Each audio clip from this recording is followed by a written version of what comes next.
Prepare to experience the strongest radio allowable by law. Secrets will be revealed. Myths dispelled. From the studio gym where excuses never apply. It's Superhuman Radio with your host, Carl Lenore.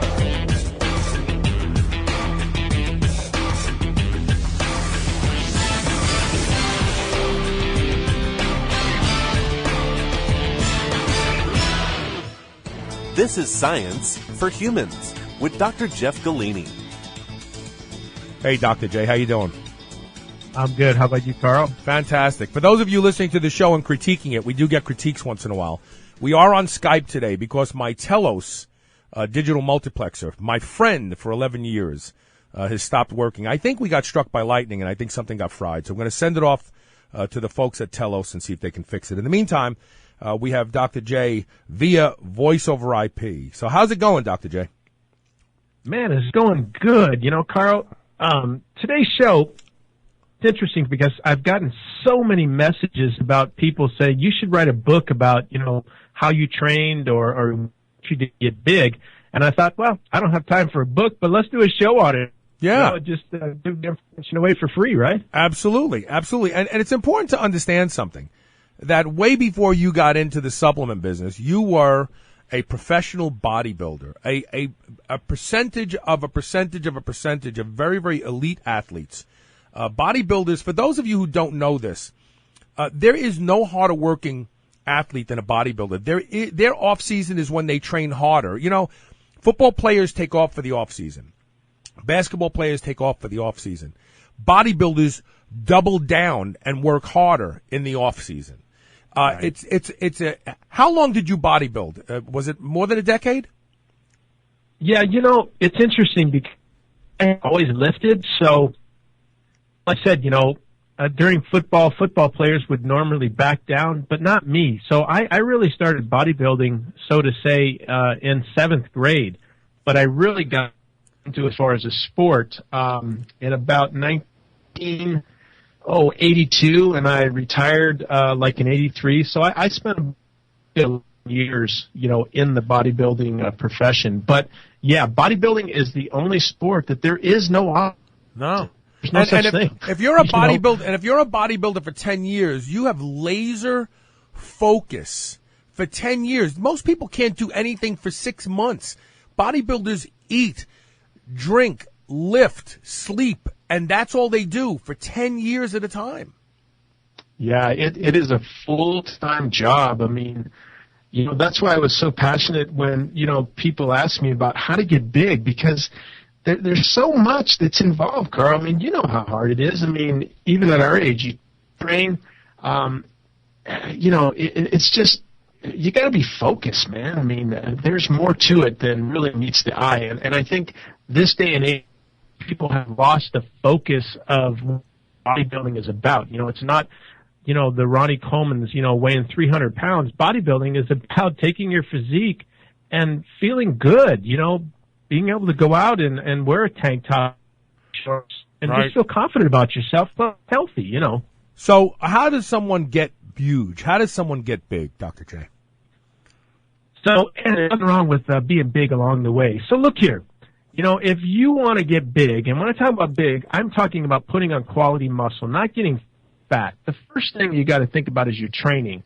So when I was bodybuilding, I came up with a program that worked for me, 3 days on and 1 day off. And what that means is if I started the week on Monday, Tuesday, Wednesday, I would train. Thursday, which would be the 4th day, I would run.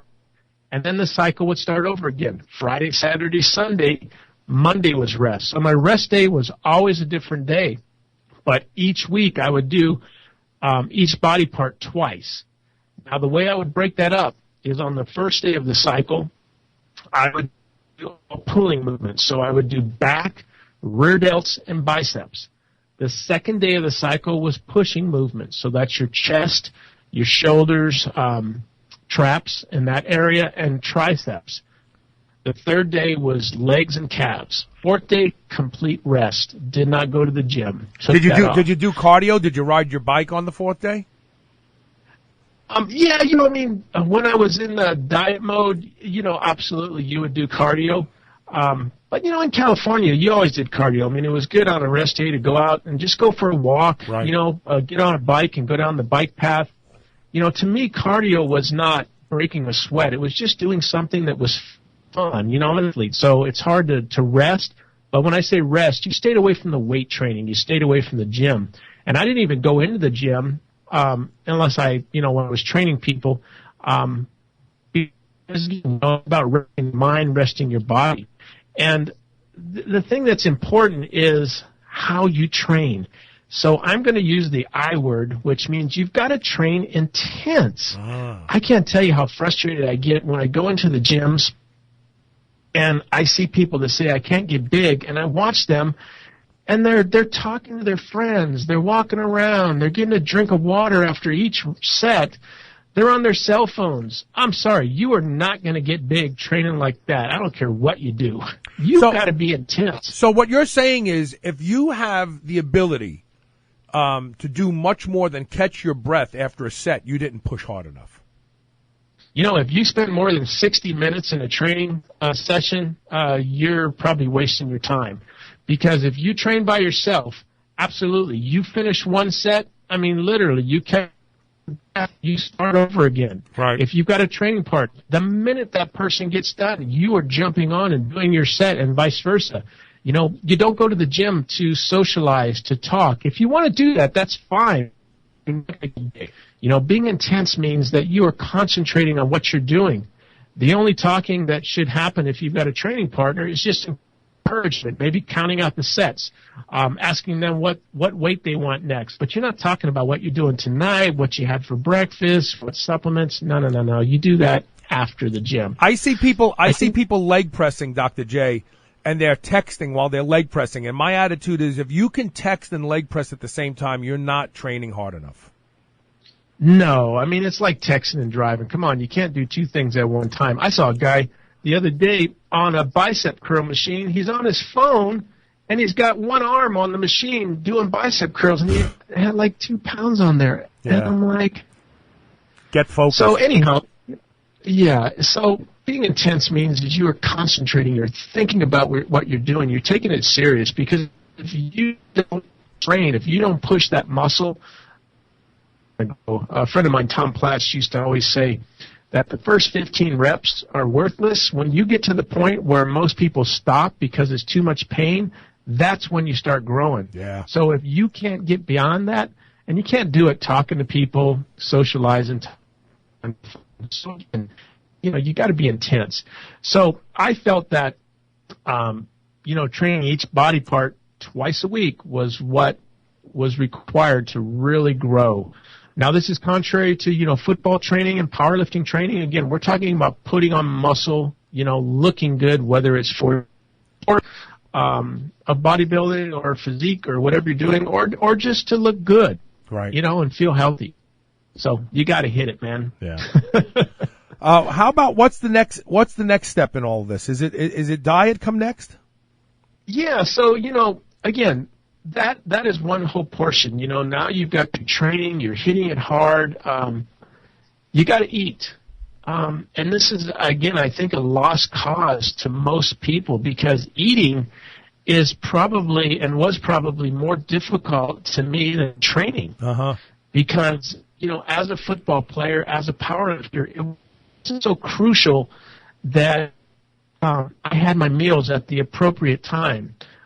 It wasn't so crucial on what I ate, because my performance wasn't dictated by how I looked. It was how I actually performed physically. And as you know, our body can turn most anything into fuel.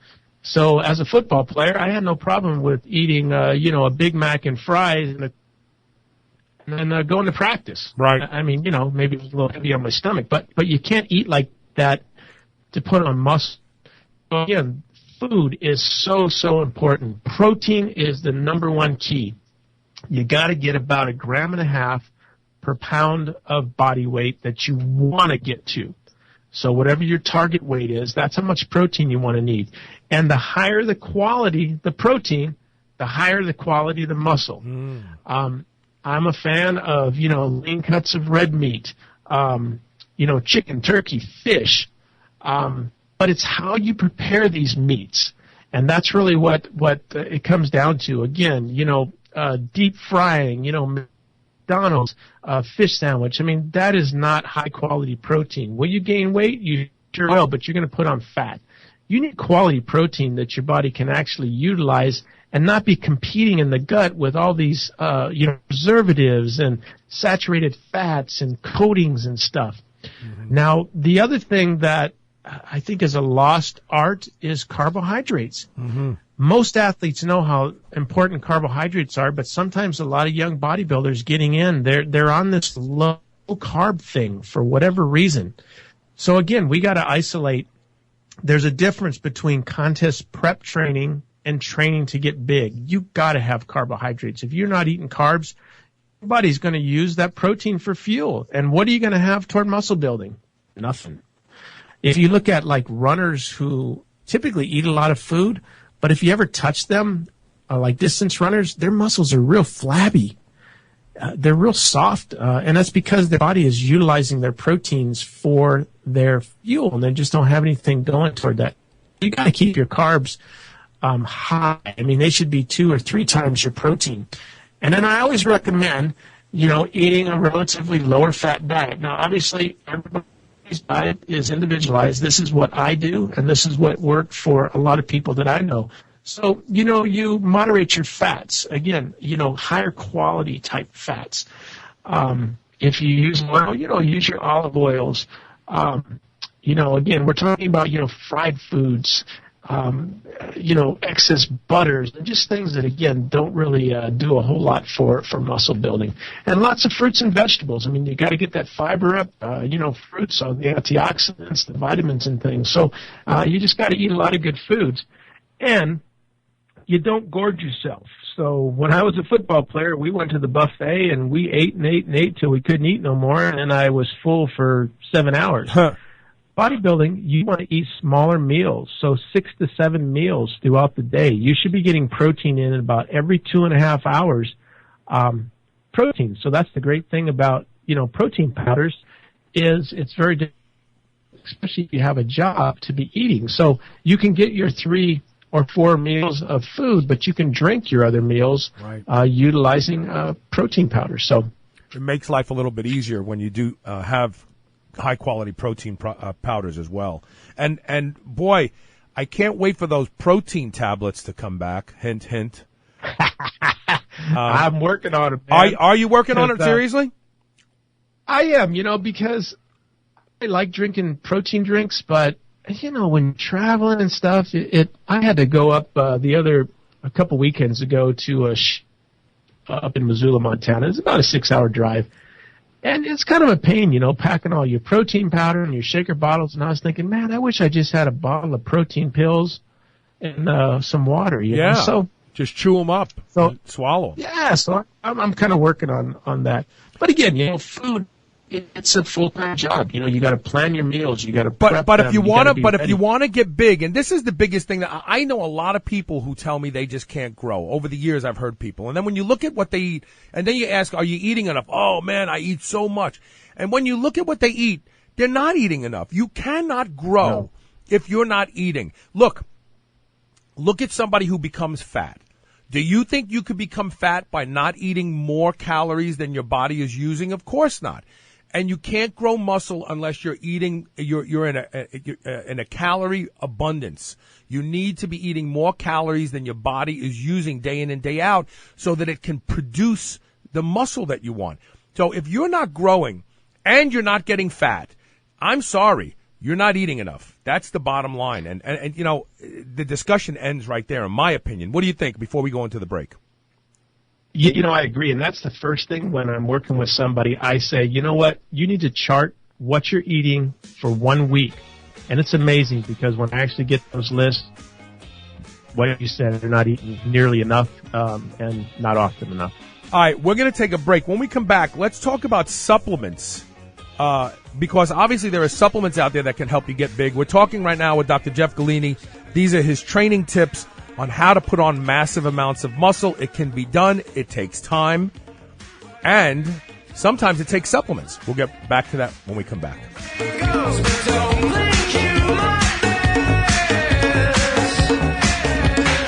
Do you know how to properly use carbohydrates to ignite your performance in the field and in the gym? You will now, thanks to this free book by EFX Sports. The Carb User's Guide for Maximum Performance reveals why omitting carbohydrates from your diet can totally crush your gains. Ever wonder how many grams you need for your specific sport? Not anymore. We give you the critical number you need to dominate your competition. You'll even discover the super carb that's taking the athletic world by storm. You must try it to believe it. Go to getcarbolin.com/carb guide today and get your copy absolutely free. Once again, it's GETKARBOLYN.com/CARBGUIDE. Eat dessert again with the new 100% natural line of high-protein, low-carb Quest protein bars. I love lemon cream pie and strawberry cheesecake, but you can choose from chocolate peanut butter, coconut cashew, or cinnamon roll as well. No matter which one you try, you'll feel like you're eating dessert. But this is no ordinary dessert. With 20 grams of high-quality whey protein isolate, 17 grams of prebiotic fiber, and sweetened with stevia, these bars will make you feel like you're cheating, but you're not. Go to superhumanradio.com and click the Quest protein bar banner ad to learn more about these clean and delicious protein bars. Prime Nutrition is proud to present Max HP, their most scientifically formulated pre-workout supplement to date. Now available in 2 great tasting flavors, tropic fruit and raspberry. Max HP is the most ultra premium pre-workout available and is made without any artificial colors, flavors, or dye. Increasing blood flow to heighten anabolic activity, Max HP is designed to meet the heightened metabolic needs of high-performance athletes. Visit PrimeNutrition.com and use coupon code SuperhumanRadio to receive 20% off of your entire order. Go to PrimeNutrition.com today. The health and performance benefits of phytonutrients are indisputable, but getting all of your phytonutrients from your diet is difficult. That's why Prime Nutrition introduced PhytoForm.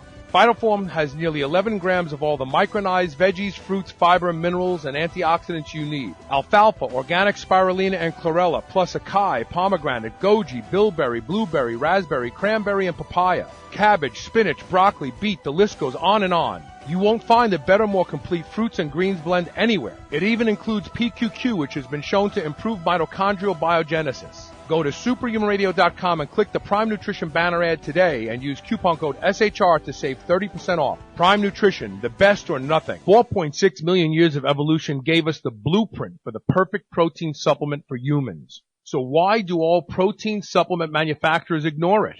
We don't. The first human-appropriate protein supplement is Thrive Advanced. Built around the blueprint of mother's milk, Thrive Advanced contains the amino acids, peptides, micronutrients, enzymes, probiotics, and vitamins that support protein absorption and assimilation. All of our dairy proteins come from happy cows on pastures here in the United States and are low-heat pasteurized. You'll never find any artificial sweeteners, additives, or ingredients. You won't even find thickeners or gums in Thrive Advanced. And we back up our label claims with post-production lab analysis that's available right on our website. Visit superhumanradio.com and click the Thrive Advanced banner ad and use code SHR and save 50% off your entire order today. Ever feel like you want something crunchy? From the company that gave us the Quest protein bar, now comes the Quest high protein potato chips with 21 grams of high quality protein and only 5 grams of carbs and no artificial ingredients. Just like Quest bars, you'll feel like you're cheating, but you're not. Go to superhumanradio.com and click the Quest High Protein Potato Chip banner ad today and get ready to be satisfied. Thanks to Quest Nutrition, chips just aren't what they used to be. Nobel Prize-winning research shows telomeres are an important part of preventing cellular aging. Slowing down telomere shortenings promotes healthy cell replication and longevity. This is simple, folks. Supplement today with the longevity breakthrough of the century, Telos 95. Telos 95 provides the only scientifically validated telomere support ingredient in every capsule. Save 15% off when you use the code TELOS95. Go to superhumanradio.com today and click the Telos 95 banner ad. Age better with Telos 95, the cutting-edge technology that's a leap forward in the science of aging with research that was conducted by world experts on telomere analysis using worldwide patented technology. You're listening to the Superhuman Channel. We're ripped and we're ready. Okay, was geht ab? Guten Morgen, es ist 37. Hier Welcome back to Science for Humans. Today we're talking about the science of building a massive physique, and this is something that we have to turn to the education by Dr. Jeff, because he was a professional bodybuilder for most of his young adult life, and a quite successful one. And was I wrong? At your top weight, you were 275 pounds, right?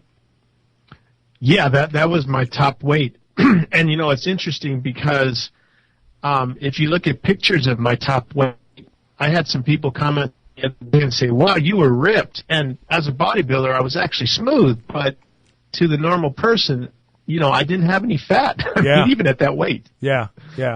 But like so, you said, it took a long time to get up to that weight. It doesn't happen. And that's the problem. Most people are impatient. They think that it can happen in one summer. So talk about supplements. Do supplements really play a role in this, or is it hopeless? No. Supplements, again, are a big key, because you're looking at, you know, eating a lot of food. And if your body can't absorb that food, then it's going to come out the other end. So things like a good multivitamin, you know, we've done shows in the past that show the importance of these vitamins with the absorption of your proteins, your carbs, and your fats. And yes, you can get vitamins from your foods, but not in enough quantities, especially these days, you know, how things are grown. Yeah. So, you know, I always put the multivitamin as the first step. We're already talking about protein powders. Well, you know, to me, that's a supplement. So again, you know, being able to drink your calories with such things as like NF Pro or Thrive protein. And then if you want additional calories, you know, you can add some Carbolin, which is a carb, to that, and you actually have a high-quality weight gain. But then you're talking about, you know, recovery, recuperation, things that give you stamina, you know, creatinine, you know, creatine, you know, amino acids. I mean, so there are so many supplements that really help you take your game to the next level, because about how much I can do during that training session, how focused can I be, and then how do I recover, you know, how do I absorb the foods and stuff I eat. So again, you know, quality supplements absolutely play a big role. Unfortunately, back in the 80s, you know, we didn't have a lot to work with, you know. But again, they were even important back there, but, you know, it was the best of what we had. But now as technology has advanced, I mean, my goodness, I wish I had all the knowledge and stuff now that I did back then, because I would have probably accomplished it in half the time. Yeah, it's amazing. It really, really is. And then lastly, this is something that a lot of young guys miss out on because they want to burn the candle at both ends. What about the importance of rest? When you were bodybuilding, were you out at all hours of the night, or were you trying to get your sleep? Oh, absolutely not. I mean, when I was at bodybuilding, like I said, it was a 24-hour job. 8 hours minimum of sleep was what I went by. So my day was gauged, you know, on what I did, when I got up, when I went to bed. Even when I was, you know, very young in Venice Beach, you know, trying to pay the bills when I wasn't making any money from bodybuilding, I worked at a nightclub, you know, from 10 o'clock to 2 in the morning. Well, that was just on the weekends. So, you know, I had to adjust my sleeping schedule so that I still got 8 hours. Right. You know, I didn't go to the gym at 4 in the morning on a weekend because I didn't get enough sleep. So, again, I think that's what the young people forget about, is you grow while you are sleeping. You're not growing during the day. You are growing while you're sleeping. That's why it is so important to get a good night's sleep. That's why it's so important to have those rest days where you stay away from the gym. Too many young kids this day, I hear, are lifting weights 7 days a week, and it's like, no, you're not doing anything. I mean, you might have fun doing it, but boy, you're not gonna grow that way. And like you said, burning the candles at both ends, where, you know, you're out late every night. So many young athletes say, "Oh, I only need 4 hours of sleep." Yeah, well, no, you don't. Not to grow. And then you look at them, they're all 50, you know. Yeah, no, it makes a huge difference, and I think that this is where a lot of young guys miss the boat. When you look at young professional bodybuilders who are in their early 20s and mid-20s and they have massive physiques, you find out that they're relatively boring by the standards of most 20-year-olds. They're not going out and partying all night long. They're getting up early in the morning, sometimes while most of us are still sleeping, 4 or 5 o'clock in the morning to get to the gym and train. And they get to bed early. They're in bed and asleep by 10 p.m. most nights, and that's really early for the average 20-year-old today. Well, and I was in bed by 7 o'clock. I mean, it didn't matter. It was light out. But, our whole population, everyone around the gym, I mean, that's what we did. To us, out would be like on a Wednesday night if we had the next day off training, we would go have burger night once a week where you go out to a restaurant and have a big old burger. But again, you were still in bed by, 9 o'clock because you still needed to get that good 8 hours rest. And then we'd go to the beach and lay out and sleep. So, I mean, sleep, eat, train. I mean, that's how you get big. Right. And so when you talk to people at your gym, and I know that you have a lot of people at your gym that you train at that turn to you for help, and you start to evaluate the things they're doing. They're not eating enough. They're not getting enough sleep. Yet they want to achieve this goal of a physical perfection. And when you shed the light on them and you go, look, you need to add another 3 meals a day. You're not getting enough protein. You're not getting enough calories, number one. Number two, you're going to have to start going to bed earlier. Do they drop out? Do they ignore you? Or do they latch on and go, okay, I can do this? And in your experience, what do most of them do? The ones that really want to do this as a goal, they will listen. But the ones who are just doing it for a trophy, no, they pick what they want to do, and then you look at their physique and it reflects. I mean, as I tell them, you can't go out and get drunk every weekend. I'm sorry, right? That's not bodybuilding. I mean, maybe arm wrestling or something. But no, unfortunately, the ones who want to pick and choose, I don't even work with them anymore. I surely would answer their questions. I would never be rude, but I would never take them under my wings unless they are 100% serious and are sold out. And those are few and far between. And the ones that are the ones that are accomplishing their goals. All the other ones, they're never going to hit their goals because they aren't serious enough. So I always say, what is it that you want to do? Do you want to do this for fun? Hey, that's great. Do you want to try to become a professional? Do you want to try to make a career out of this? That's a whole different level, because if you're at that level, then this is what it's going to take. And you spell it out, 80% of them don't want to go to that level, Yeah.